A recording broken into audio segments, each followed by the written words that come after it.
பொக்கிஷம்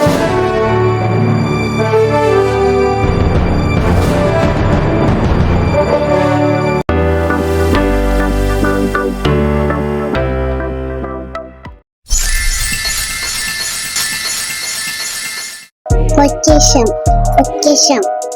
இன்றைய பொக்கிஷம். அன்பு செய்வது எப்படி? தாழ்மையாக இருப்பது எப்படி? விசுவாசம் கொள்வது எப்படி? அல்லது முன்னுரிமைகளை அமைப்பது எப்படி என்பதை கண்டறிய விரும்பினால் இயேசுவை பார்த்து அவருடைய இருதயத்தை பின்பற்றுங்கள். 1 யோவான் 2:6. அவருக்குள் நிலைத்திருக்கிறேன் என்று சொல்லுகிறவன் அவர் நடந்தபடியே தானும் நடக்க வேண்டும்.